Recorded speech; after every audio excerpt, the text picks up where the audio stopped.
नमस्कार मेरे भाइयों, नई सुबह और नया चैप्टर। वैसे पता नहीं तुम्हारे लिए सुबह हो रही है या नहीं हो रही है, मेरे लिए सुबह हो रही है, इसलिए मैंने बोल दिया कि सुबह हो रही है। तो मेरे भाइयों, excess demand and deficient demand वो चैप्टर है जिसको जितना क्लेवरली और जितने छोटे में करोगे ना उतना ज्यादा अच्छा है, क्योंकि इसके अंदर से कोई डिटेल नहीं आता, कोई इनडेप्थ क्वेश्चन नहीं आता, कोई बहुत जाके कोर कॉन्सेप्ट समझने की जरूरत नहीं होती। भाई तुम्हारा जितना करा दे उतना क्लेवरली कर लेना and full marks guaranteed.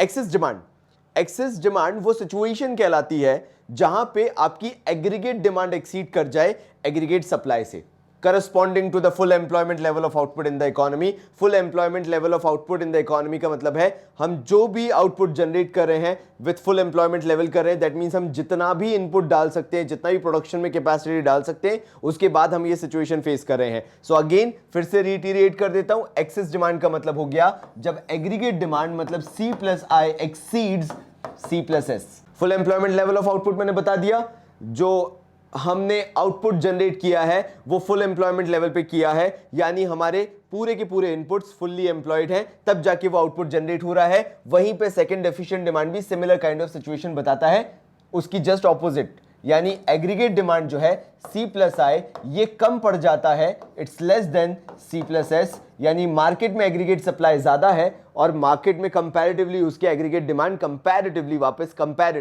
Comparatively कम है। अब आखिर ऐसा क्या हो सकता है कि एक्सेस डिमांड हो जाए, मतलब क्यों ही मार्केट में एकदम से कंजम्पशन पैटर्न बढ़ जाएगा। मैंने तुम्हें क्योंकि प्रीवियस चैप्टर्स पढ़ा रखे हैं और तुम बैक टू बैक देख रहे हो तो तुम्हारे को रिलेट करना बहुत आसान हो जाएगा। मैंने तुम्हें बताया कि people tend to save less and consume more वाला सीन यहां पे चल रहा है कि कंजम्पशन ज्यादा चल रहा है। तो पहला रीजन हो सकता है रिडक्शन इन टैक्सेस। सरकार ने टैक्सेस कम कर दिए हैं, कंज्यूमर्स को लग रहा है कि हमारे पास अब एक्स्ट्रा इनकम है, टैक्सेस क्योंकि कम लग रहे हैं, इट्स बेटर कंजम्पशन में डालो पैसा। फिर उसके बाद इंक्रीज इन गवर्नमेंट एक्सपेंडिचर। मैं तुम्हें यह भी बता चुका हूं कि सरकार सबसे बड़ी कंज्यूमर होती है, तो अगर सरकार ने कंजम्पशन बढ़ा दिया तो भी एक्सेस डिमांड अराइज हो सकती है मार्केट में because of the biggest consumer. सरकार डिमांड ज्यादा करेगी, डिमांड ज्यादा होगी।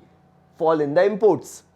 पहले क्या होता था, इंपोर्ट्स बैकअप कर लेते थे, इंपोर्ट ज्यादा हो रहे थे तो इंपोर्ट से डिमांड कहीं ना कहीं करेक्ट करी जा सकती थी, डिमांड को बैलेंस आउट किया जा सकता था। अब इंपोर्ट होना कम हो गया है कंपैरेटिवली। इसके कारण क्या हुआ है, जो इंडिया का आउटपुट है, जो इंडिया का प्रोडक्शन है, उस पे लोड ज्यादा आ गया है, लोगों को वो प्रेफर करना पड़ रहा है बिकॉज इंपोर्ट्स नहीं हो रहे हैं और उस कारण से डिमांड बढ़ जाएगी। Then comes rise in export. में भी हो सकता है बाहर के लोगों को हमारे हाजमोला पसंद आने लगी हो, बोरो प्लस पसंद आने लगी हो, और बाकी जो तुम्हें अच्छा लगता है। फेयर एंड लवली का क्या हो गया, फेयर एंड हैंडसम नहीं, फिर क्या ग्लो एंड लवली हो सकता है। गोरों ने सोचा हो कि इस बार तो सूरज ही बनना है तो उन्होंने ग्लो एंड लवली मतलब जो भी हो वो लगाना चालू कर दिया है। Then increase in investment. अब देखो क्या हुआ है, मैं आपको बता चुका हूं, आपने अगर ध्यान दिया हो मेरे प्रीवियस क्लासेस पे, तो इंक्रीज इन इन्वेस्टमेंट कहता है मल्टीप्लायर वाले में इन्वेस्टमेंट बढ़ेगा तो इनकम बढ़ेगी, इनकम बढ़ेगी तो खर्चे बढ़ेंगे, लोग कंजम्पशन ज्यादा करेंगे। अगर एमपीसी हाई होगा तो देख भाई की बात देख रहे हो, कितना कितना डिटेल में पढ़ा है भाई ने, पिछले चैप्टर से जोड़ दिया। मतलब अगर इन्वेस्टमेंट ज्यादा होगा मल्टीप्लायर के तहत तो इनकम ज्यादा होगी, इनकम ज्यादा होगी तो कंजम्पशन पैटर्न ज्यादा होगा। अगर एमपीसी हायर साइड है तो increase in investment. Rise in propensity to consume, वो तो मैं बता ही चुका। खैर प्रोपेंसिटी टू कंज्यूम जस्ट इसके ऊपर छुपे हुए रुस्तम वाले के साथ था, वो तुमने दोनों को साथ में समझ लिया। नाउ जस्ट ऑपोजिट अगर देखिए कि डेफिशिएंट डिमांड क्यों हो सकती है, पहली चीज तो वही ऑपोजिट हो गई, टैक्सेस बढ़ जाएंगे, लोगों को पता चलेगा कि सेव करना ज्यादा बेटर है, सेव करने में ज्यादा फायदा है, वरना अगर खर्च करेंगे तो टैक्सेस ज्यादा इंपोज होंगे। फिर आ जाते हैं, जैसे अभी क्रिप्टो सबसे बेस्ट उसका एग्जांपल है, 30% लगा दिया, लगाओ बेटा क्रिप्टो में, हम भी लूटेंगे तुम्हें, सरकार ने बोला। तो अगर टैक्सेस इंक्रीज हो जाते तो लोग उस तरफ भागना बंद कर देते हैं। Then decrease in government expenditure, सरकार the biggest consumer of India, उन्होंने अपना कंजम्पशन डिक्रीज कर दिया तो ऑटोमेटिकली पैटर्न दिखना चालू हो जाएगा कि डिमांड थोड़ी सी कम हो गई है। Then rise in import, import बढ़ गया है तो लोकल आउटपुट की डिमांड कम हो गई है, और अगर लोकल आउटपुट की डिमांड कम हो गई है तो वो डेफिशिएंट डिमांड दिखेगी, बिकॉज चाहे डेफिशिएंट डिमांड हो चाहे एक्सेस डिमांड हो, भाई पहले चैप्टर्स में पढ़ा चुका, totally depends upon Indian output, the output that is being produced in India, manufactured in India basically. हाँ, तो वो उसी की बात चल रही है। तो बाहर से अगर इंपोर्ट होने लगा तो लोकल गुड्स की डिमांड या जो भी इंडिया में मैन्युफैक्चर हो रहा है उसकी डिमांड कम हो जाएगी। फॉल इन एक्सपोर्ट, पहले वहां के लोगों को हाजमोला पसंद आ रही थी, उन्होंने पानी में घोल घोल के डाल के पीना चालू कर दी, थोड़ी सी पाचन परेशानियां हो गई उनको, मसाला ज़्यादा खाते नहीं है, हाजमोला में उन्हें ज़िंदगी भर के मसाले मिल गए, दिक्कत हो गई, एक्सपोर्ट फॉल हो गए, लोगों ने हाजमोला खरीदना बंद कर दी, फॉल इन एक्सपोर्ट, वहां पे भी फिर क्या हो जाएगा, डिमांड कम हो जाएगी। Then decrease in propensity to consume, वही इन्वेस्टमेंट वाला सीन, इन्वेस्टमेंट तो कम करके बताएंगे नहीं ना यहाँ पे, तो इन्होंने बोला प्रोपेंसिटी टू कंज्यूम डिक्रीज हो गई कि भैया इनकम तो हो रही है लेकिन प्रोपेंसिटी टू कंज्यूम कम हो चुकी है, लोग अब कंजम्पशन पे उतना खर्च नहीं कर रहे, may be because of increase in taxes. घूम घाम के सब एक ही जगह आ जाता है। तो भाई ने तुम्हारे क्या किया है, तुम्हारा टाइम बचाने के लिए भाई ने मेहनत कर ली है। मैंने क्या किया, पहले सारी चीजें एक्सप्लेन कर दी और फिर एक्सेस और डेफिशिएंट डिमांड के हिसाब से उनका बिहेवियर बता दिया। पहले अपन पढ़ लेते हैं, तुम एंड में जाके ऑटोमेटिकली समझ जाओगे। पहले मैं तुम्हें टॉपिक बाय टॉपिक समझा देता हूं कि मीनिंग क्या है, सो दैट तुम मेरे साथ रिलेट कर पाओ। तो एक्सेस और डेफिशिएंट डिमांड को आखिर मार्केट में कंट्रोल कैसे किया जाए उसके बारे में यहां पे बात की जा रही है। सबसे पहले बोला गया गवर्नमेंट की स्पेंडिंग को चेंज कर दो। गवर्नमेंट जो है वो ह्यूज अमाउंट स्पेंड करती है पब्लिक वर्क्स पे, समाज की भलाई के लिए, समाज सेवा के लिए, समाज कार्य के लिए सरकार बहुत पैसा खर्च करती है। Changes in government expenditure directly affects the level of aggregate demand.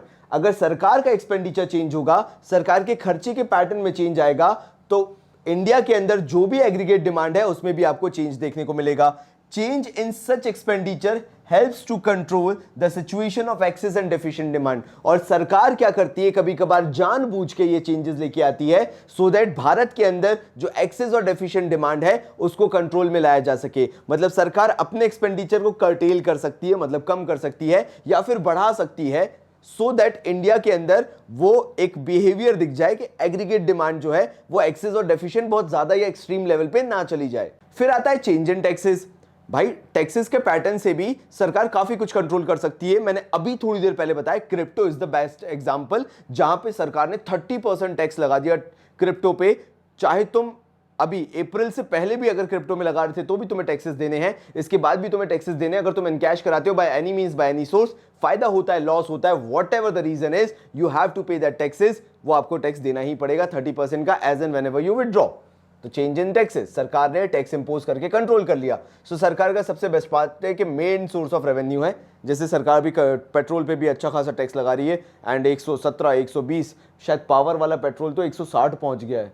गाड़ी में तुम फिर पानी डाल के चला लो, एक काम करो। So main source of revenue सरकार का टैक्स है। Changes in tax by the government directly influence the level of aggregate demand. जो टैक्सेस में चेंज आते हैं उससे डिमांड पे डायरेक्टली फर्क पड़ता है, एग्रीगेट डिमांड पे। ऑब्वियसली कंज्यूमर वेल अवेयर है, ऑब्वियसली कंज्यूमर जानता है कि उसे ज्यादा टैक्सेस पे नहीं करने, वो चाहेगा तो उतना सेव करना चाहेगा, तो वो क्या करता है, अपने एक्सपेंडिचर को कर्टेल कर लेता है, कम कर लेता है in times when taxes are मोर।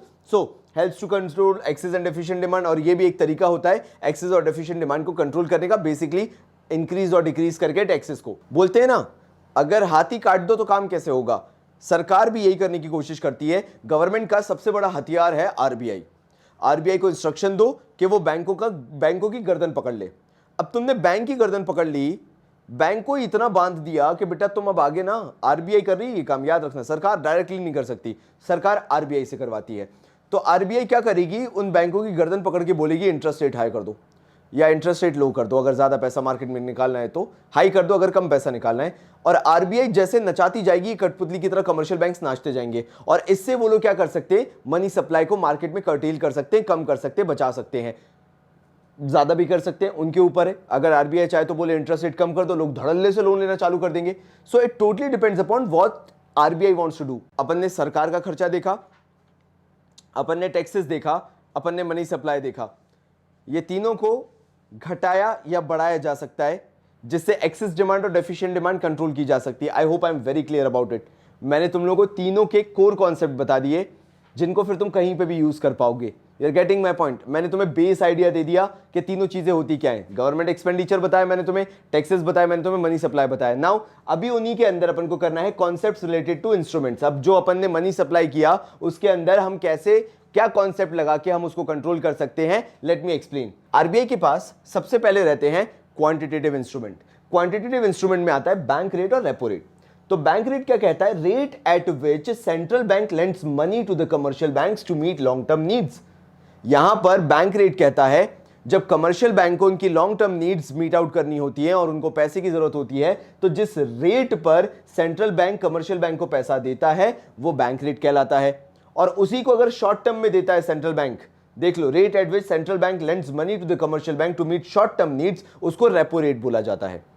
अब अगर आरबीआई चाहे तो ये बैंक रेट जो लंबे वक्त के लिए पैसा चाहिए, रेपो रेट जो छोटे वक्त के लिए शॉर्ट टर्म के लिए पैसा चाहिए, इसका रेट ऑफ इंटरेस्ट जो लगता है या जिस रेट पे दिया जाता है उस रेट को आरबीआई घटा सकती है या फिर बढ़ा सकती है as per the way they want to control the money supply in the market. If they want more money, ये रेट्स को घटा देंगे। जब कमर्शियल बैंक के पास सस्ता पहुंचेगा तो कमर्शियल बैंक और पैसा मार्केट में फ्लोट करना चाहेगा। लेकिन अगर ये रेट्स को बढ़ा दिया जाए, कमर्शियल बैंक को महंगा मिलेगा पैसा आरबीआई से, अब कमर्शियल बैंक को महंगा मिलेगा, आगे जब कंज्यूमर्स तक फॉरवर्ड किया जाएगा in the form of loans, वो कमर्शियल बैंक और महंगा करके पहुंचाएगा जहां पे लोग वहां से लोन नहीं लेना चाहेंगे। फिर आता है रिवर्स रेपो रेट, जो तुम्हें पता होना चाहिए। अब रिवर्स रेपो रेट में उल्टा हो गया। रेपो रेट मतलब आरबीआई से commercial bank, because this is the order यही चलता है। रिवर्स रेपो रेट का मतलब हो गया कमर्शियल बैंक जब अपना पैसा आरबीआई के पास रख सकता है, rate at which commercial bank can deposit their surplus with the central bank, ये रिवर्स रेपो रेट होता है। और रिवर्स रेपो रेट में अब अगर आरबीआई अट्रैक्ट करना चाहती है कमर्शियल बैंक को कि तुम लोन मत दो, मार्केट में ज्यादा पैसा नहीं जाना चाहिए, तो एक काम करो आरबीआई, फिर कोई दिक्कत नहीं, हम तैयार है। कमर्शियल बैंक तो वो तो बिन पैंदे का लौटा होता है, कमर्शियल बैंक कहीं भी लौट जाता है वो तो आरबीआई ने जैसे ही ये वाला रिवर्स रेपो रेट बढ़ाया, कमर्शियल बैंक को फायदा दिखा, कमर्शियल बैंक ने पूरा सरप्लस उठाया, आरबीआई के पास पहुंचा दिया। अब आरबीआई ने ऐसे क्यों किया, रिवर्स रेपो रेट को क्यों बढ़ाया? कमर्शियल बैंक को अट्रैक्ट करने के लिए, हमारे पास सरप्लस रखो एंड आपकी चांदी आपको ज्यादा रेट मिलेगा, उस पे रेट ऑफ इंटरेस्ट मिलेगा बेसिकली। तो यहां पे आरबीआई ने लालच दिया। क्यों? बिकॉज आरबीआई मार्केट में मनी सप्लाई को कंट्रोल करना चाहती थी कि आम जनता ज्यादा लोन ना उठाए, तो कमर्शियल बैंक ने इंस्टेड आम जनता को लोन देने के आरबीआई के पास सरप्लस पैसा रखवा दिया। फिर आता है ओपन मार्केट ऑपरेशन, सेल और purchase of securities in the open market by the central bank. मैंने बोला ना, सेंट्रल बैंक आरबीआई पकड़ती कमर्शियल बैंक को कठपुतली बनाती है गर्दन से पकड़ के। अब समझो जरा मैं रीजन क्या बताना चाह रहा हूं इसके अंदर। जो सरकार है वो बहुत क्लेवरली पैसा आम जनता से दूर लेके जाना चाहती है या फिर आम जनता में पैसा डिस्ट्रीब्यूट करना चाहती है, बोथ वेज चलता है। लेकिन अभी हम बात करते हैं how government can control the money in the market. Best तरीका होता है सीधे पकड़ो कमर्शियल बैंक को। तो सरकार इशू करती है ट्रेजरी बिल आरबीआई के थ्रू। अब ये ट्रेजरी बिल क्या होते हैं, तुमने वैसे पढ़ रखा होगा मेरे साथ ही, लेकिन मैं तुम्हें वैसे भी समझा देता हूं। ट्रेजरी बिल सरकार, मान लो 28,000 का एक ट्रेजरी बिल है जो सरकार ने इशू किया। सरकार इसको जब आरबीआई के थ्रू इशू करवाएगी, जनरली आम जनता इसको नहीं खरीदती है, बेसिकली कमर्शियल बैंक ही ज्यादा इसको खरीदते हैं। आरबीआई जब इसको मार्केट में निकालेगी, यस नॉर्मल इंसान खरीद सकता है, बिल्कुल खरीद सकता है, लेकिन जनरली कमर्शियल बैंक ही खरीदते हैं इसको। तो कमर्शियल बैंक को, मतलब जिसको भी आप बेच रहे हो, वेदर इट इज आम इंसान और कमर्शियल बैंक, इसको डिस्काउंट पे इशू किया जाता है। से फॉर एन एग्जांपल 24,000। अब क्या हुआ, कमर्शियल बैंक को ये बहुत अच्छा खासा लालच लगता है। सो इंस्टेड कमर्शियल बैंक पैसा उठा के, ध्यान देना, आम जनता को लोन के फॉर्म में दे। Commercial bank is much more interested in purchasing those treasury bills जो सरकार इशू करती है आरबीआई के तहत। कमर्शियल बैंक उसको खरीदने में ज्यादा इंटरेस्टेड होती है। तो जब सरकार को मार्केट से पैसा खींचना होता है, जब सरकार को दिखता है ये कमर्शियल बैंक ना बिल्कुल आनन फानन में लोन दिए जा रही है, लोगों के हाथ में पैसे ही आया जा रहा है, लोग खरीदारी करे जा रहे हैं, पहले तो दिवाली के दिन दिवाली मनाते थे, आजकल तो हर रोज दिवाली मना रहे हैं, तो इन्होंने क्या किया, मार्केट से पैसा खींचने के लिए सरकार ने ट्रेजरी बिल इशू किया आरबीआई के थ्रू, और कमर्शियल बैंक को लालच मिल गया। तो कमर्शियल बैंक ने आम जनता को छोड़ दिया, वहां लोन देना छोड़ दिया और यहां पे ट्रेजरी बिल खरीदना चालू कर दिए, जो भी उनके पास एक्स्ट्रा एक्सेस कैश अवेलेबल था। और ऐसे मार्केट से मनी सप्लाई को कंट्रोल किया जा सकता है। नाउ मनी सप्लाई को कंट्रोल करने का एक शानदार तरीका और पता है क्या है? लीगल रिजर्व रिक्वायरमेंट्स, मतलब सीआरआर और एसएलआर। सीआरआर समझो, ये वो पैसा होता है, मिनिमम परसेंटेज होता है जो कमर्शियल बैंक को सेंट्रल बैंक के पास रखना पड़ता है। अब अगर मार्केट में कंट्रोल करना है, लाइक दिमाग खराब हो गया आरबीआई का कि ज्यादा पैसा बढ़ रहा है मार्केट में, ये लगी कमर्शियल बैंक, लगे सबको पैसा देने में, ले लो सर आप भी लोन ले लो, फोन लेना 4 फोन, आईफोन के ईएमआई, वही चीज कि सर ईएमआई पे उठा लो, नहीं बनती ना आपकी बस की नहीं है, 40,000 की आपकी सैलरी, बेचारे आप क्या आईफोन उठाओगे सर, आईफोन ईएमआई पे लो सर। तो अगर ऐसे केस में कमर्शियल बैंक लगा हुआ है लोन पे लोन देने पे या फाइनेंस कराने पे, ऐसे में आरबीआई क्या करेगी, सीआरआर का परसेंटेज बढ़ा देगी। जिससे कमर्शियल बैंक को फिर आरबीआई के पास ज्यादा पैसा रखना पड़ेगा। अब जब आरबीआई के पास ज्यादा पैसा रखना पड़ेगा, कमर्शियल बैंक के पास खुद के पास लिमिटेड पैसा बचेगा, तो कमर्शियल बैंक फिर ज्यादा मार्केट में फाइनेंसेस और लोन्स नहीं दे पाएगी। और अगर उल्टा है कि मार्केट में बिल्कुल गंद मचा देनी है कि लो सभी लोन ले लो, जिसको लोन चाहिए सब ले लो, ऐसे केस में आरबीआई सीआरआर को कम कर देगी, बिल्कुल मिनिमम कर देगी, ताकि कमर्शियल बैंक के पास पावर आ जाए कि खूब बांटो लोन। अब तुम्हारे पास ज्यादा पैसा है ना, हमारे पास ज्यादा रखना ही नहीं तुम्हें, आरबीआई कह रही है don't keep too much money with us, भाई मार्केट में बांटो जितना बांट सकते हो। फिर आ जाता है एसएलआर। आरबीआई ये तो बोलती है कि हमारे पास रखो, लेकिन आरबीआई ये भी बोलती है बेटा तुम्हारे पास भी रखा हुआ होना चाहिए। मम्मी कहती है ना बेटा तुम्हारे पास कुछ पैसे हमेशा रखे होने चाहिए। मतलब सोचो तुम्हारे पास होके भी तुम्हारा अधिकार नहीं होता उसको खर्च करने का, बस रखने का अधिकार होता है कि बेटा इमरजेंसी हो गई तो उसमें तुम्हारे पास काम आना चाहिए। तो वो होता है statutory liquidity ratio.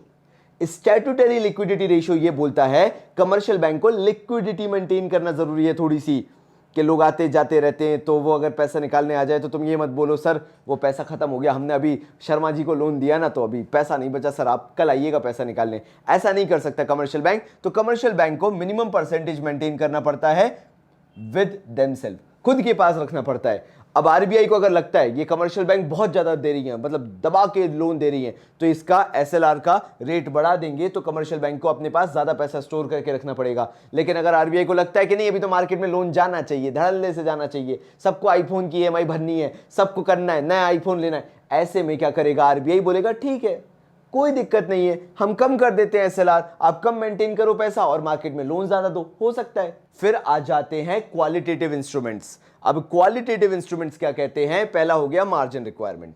Margin requirement की मतलब कैसे बताऊं मैं तुम्हें?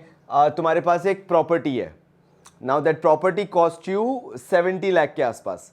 तुम बैंक में मांगने गए लोन कि सर ये मेरी प्रॉपर्टी गिरवी रख लीजिए, इसके बदले सर मेरे को चाहिए लोन। बैंक ने आपको बिठाया, पानी वानी पिलाया, चाय वाय पिलाई, आपको अच्छे से एसी में थोड़ा बिठा के रखा, आप घबराए हुए से आए थे एकदम। फिर बैंक ने पूछा सर पर्पस क्या है आपका? आपने बोला सर इसी प्रॉपर्टी में मुझे मकान बनाना है। बैंक वाले खुश हो गए, उनने कहा मतलब बंदा कहीं भागेगा नहीं। फिर उनने पूछा तो आपने भी बता दिया सरकारी नौकरी वाले हो, तो बैंक और खुश, आंखों से आंसू आ गए बैंक के। तो बैंक इतना खुश, बोला सर आपको ही लोन देंगे, अब तो टेंशन मत लेना आप। आपने पूछा कि कितना लोन मिलेगा? बैंक ने बोला सर ये 70 लाख की जो आपकी प्रॉपर्टी है ना, 70 लाख रुपीस की जो आपकी प्रॉपर्टी है, इसके बदले नियर अबाउट सर हम आपको 50 लाख का लोन तो दे ही देंगे, लाइक मिल जाएगा सर, मत परेशान होइए आप। And you were quite satisfied because you know कि अगर 70 लाख की प्रॉपर्टी है you will never get a loan for 70 lakh rupees. ऐसा नहीं होता है, क्योंकि फ्यूचर में जमीन की कीमतें घटती और बढ़ती दोनों है, एक तरफ ही नहीं जाती है। कृपया करके इस चीज को ध्यान रखना है ना, कि तुम सोचो कि भाई बढ़ती चली जाएंगी, नहीं ऐसा नहीं होता है। तो इसलिए बैंक थोड़ा सा मार्जिन रखता है। तो जब मतलब ऐसा होगा कि मार्केट में पैसा फ्लो करना है, मतलब ज्यादा से ज्यादा पैसा चला जाए कोई दिक्कत नहीं है, ऐसे टाइम पे आरबीआई क्या करेगी? आरबीआई ये वाला जो रेट है, मतलब जो मार्जिन है, इसको कम से कम रखेगी। 70 लाख है, 50 लाख का लोन मिल जाएगा, तो ये मार्जिन रिक्वायरमेंट को आरबीआई कम से कम रखेगी इफ आरबीआई वांट्स कि सारे लोग एनकरेज हो लोन लेने के लिए। बट अगर आरबीआई को यह समझ में आ जाए कि अभी मार्केट में लोन बहुत ज्यादा जा रहे हैं, लोगों के पास पैसा बहुत ज्यादा पहुंच रहा है, ऐसे में आरबीआई क्या कर सकती है? ये मार्जिन को और बढ़ा सकती है।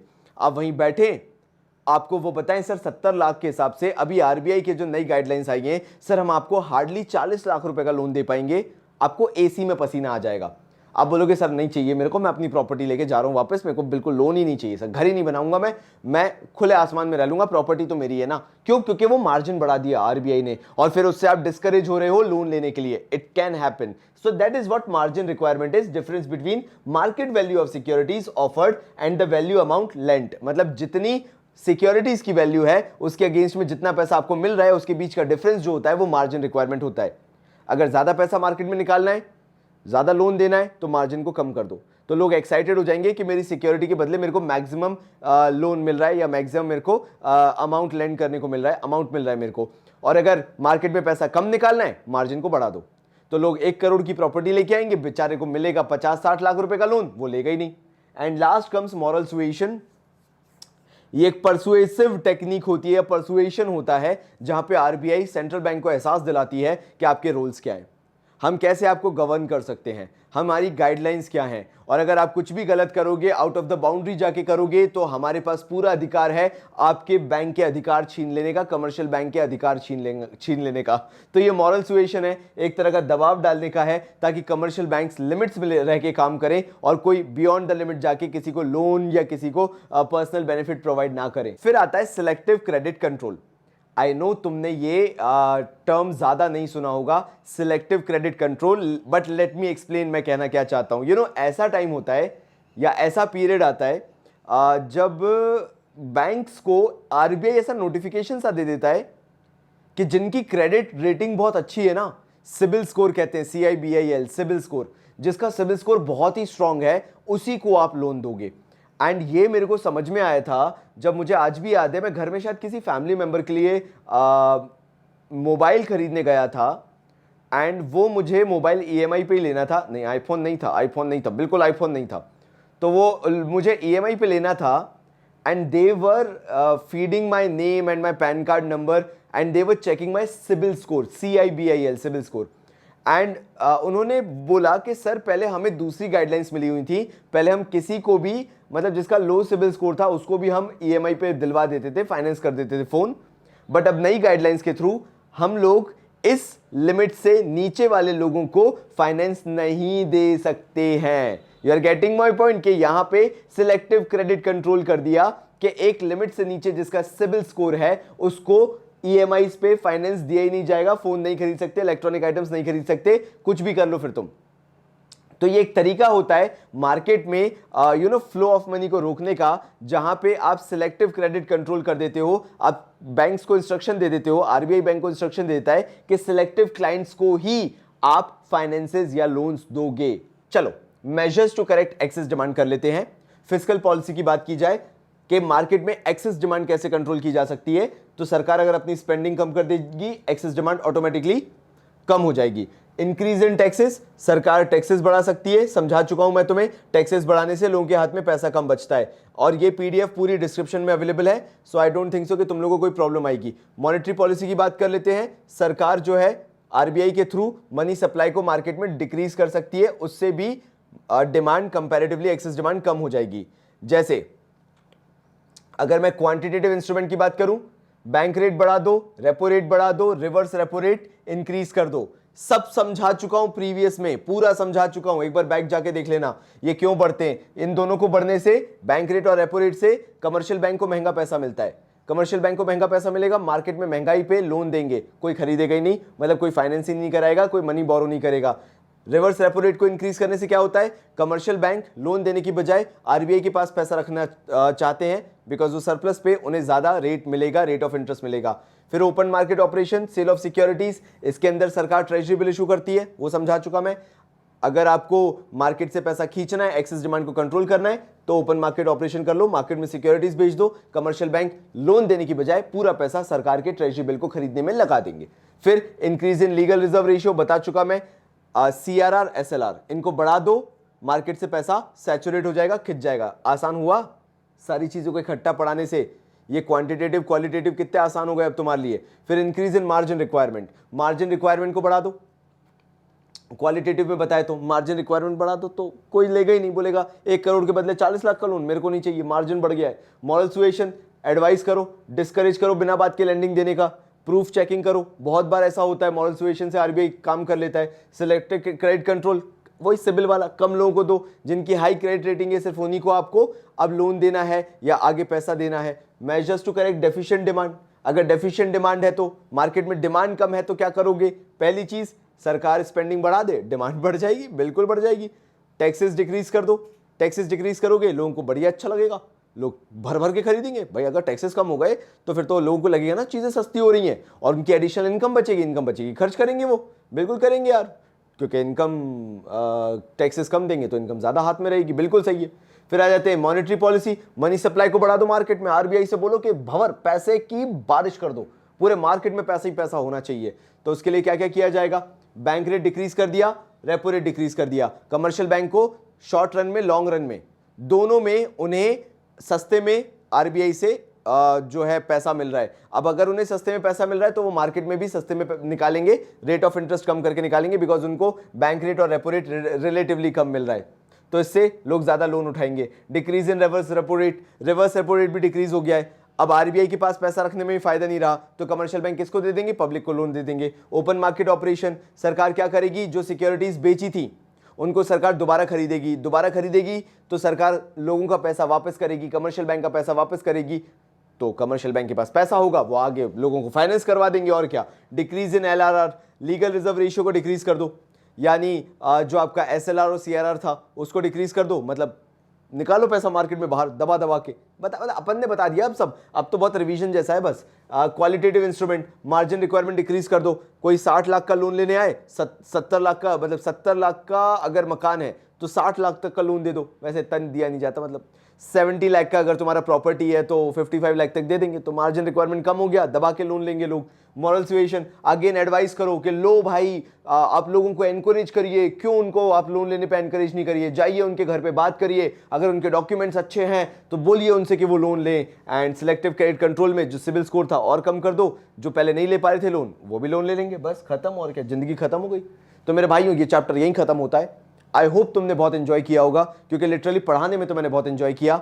मैंने किया क्या, कोर पढ़ाने के बाद बाकी तुम्हें रिवीजन करवा दिया, and that is the best strategy, क्योंकि तुम्हें कॉन्सेप्ट डिटेल में आ गया, फिर उस पे बेस्ड क्या क्या मेजर्स लेने वो तो बहुत आसान है। तो तब तक के लिए बहुत ही सारा प्यार और धन्यवाद।